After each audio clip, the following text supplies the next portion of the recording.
They look the same to me. The eye view will show you the differences. But we need two eyes to see two cells at the same time. No problem. Wow, that's colorful.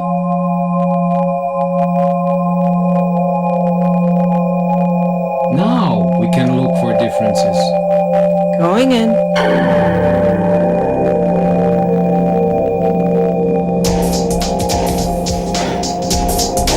Wow, right into the nucleus. Can they really find differences in the genes? That's good eyesight.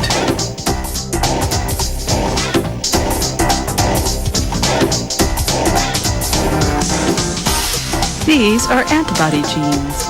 Well, they still look the same to me.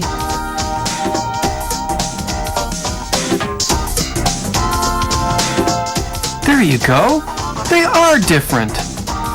Yes, antibody genes have a constant region that's always the same, and a variable region.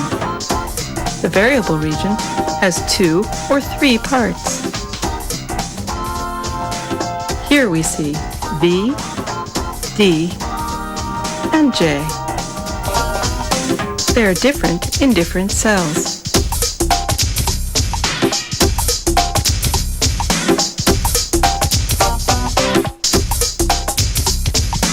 As each new B cell is formed, it chooses genes for its variable region from the original sets of V, D, and J genes. All the pieces are in a row on the strand.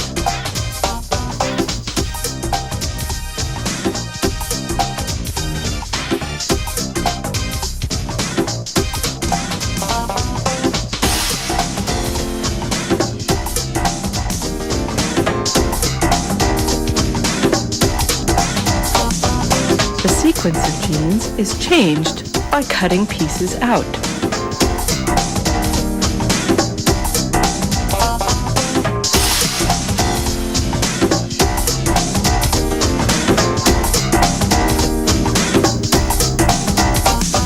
Here's one possible combination, but if some other segment is cut out, the combination is different. Each combination makes an antibody with a unique specificity, and each cell makes its own combination. But who decides? Actually, it's pretty much a random choice. So the product of this gene shuffling, the antibody, can be specific for almost anything.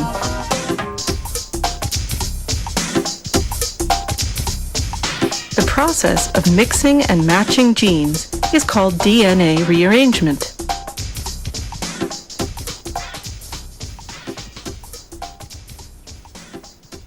T cells also use the same process to make specific T cell receptors.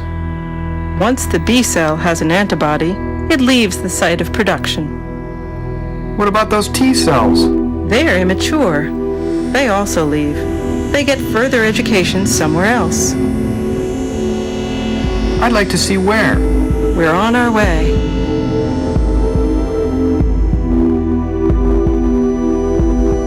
This is the place that the T cells come to get educated. It's called the thymus.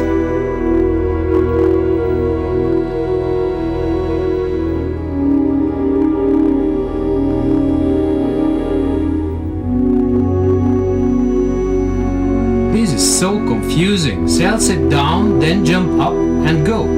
And some of them are just disappearing. But others are moving on. They must have learned something. The thymus is a school for T cells.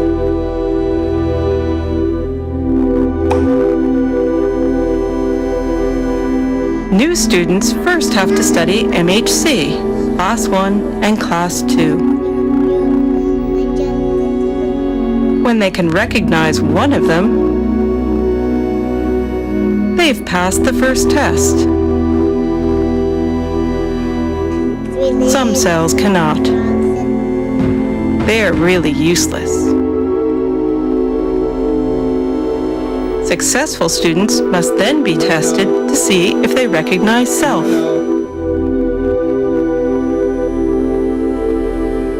Those that don't are safe out in the body and can go. No. Cells that recognize self are dangerous. They can cause autoimmune diseases and have to be destroyed. Let's go back to the viral infection and see T cells at work. These are killer T cells. Remember, the cells that started to divide when their receptors fit MHC class 1. And they really are cures.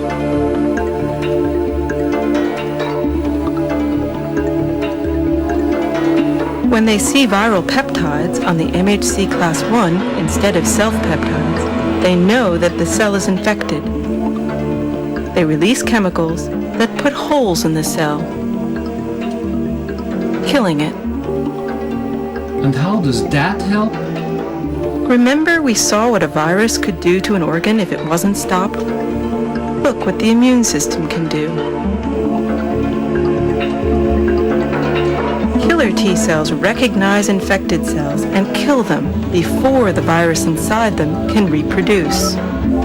Then, the organ can replace the dead cells by division. Okay, helper cells help, killer cells kill. What are B cells for? Let's go back to the activated B cells. What are those? Antibodies. The same antibody that was on the surface of the B cell is now being secreted in large amounts. What can they do? Take a look. Movement helps them to find a fit with antigens. They are assembled as two identical units held together in the constant region. A functional antibody combines a heavy and a light chain for added diversity. The constant region is the same for all antibodies. The variable region determines what shape the molecule recognizes. The potential for diversity in the variable region means that there are millions of possible antibody specificities.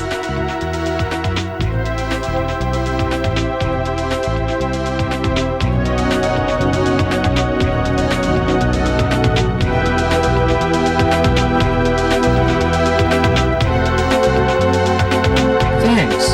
I'll keep that. But how do they help to get rid of viruses? For a start, each B cell can secrete 10,000 specific antibodies per second for days. That's a lot of antibody. What do they do? Just watch. What do you see them doing?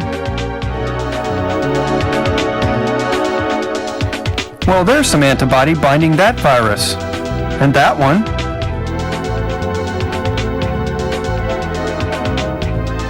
And that one too. Oh, antibodies are surrounding the virus. Yes. First, they trap them in antibody-virus complexes. That neutralizes them. Once they're caught, it's easy for special cells like this to swallow them. That's how free virus is eliminated. There's no more virus. The lymphocytes can relax. Not really. They are on standby. They still have the virus in memory. They can go into action at any time. That's the principle of vaccination. Specific antibodies stay around for a long time. We're actually only seeing antibodies of one specificity here. Without the filter, you see all the antibodies in the blood. They can really get a lot of invaders. Wow, they might even be as good as an explosion. I don't see any viruses. But what are all those bacteria? It's all right. They're dead. This cell is just cleaning them up.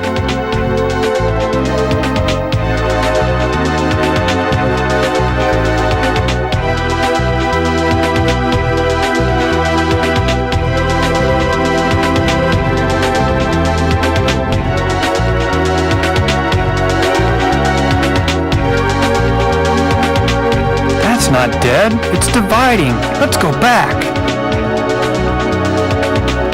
We saw how the immune system learned to deal with virus. It had to do the same thing for bacteria. Here, antibodies combine with molecules called complement to kill the bacteria. So that's total victory over the invaders. Hey, let's get out of here before the immune system gets us too.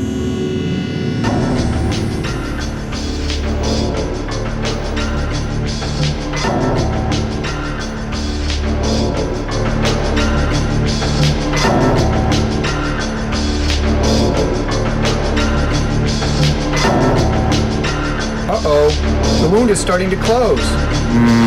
We can blast out. No. That'll just let in more invaders. We'll just have to go back in time.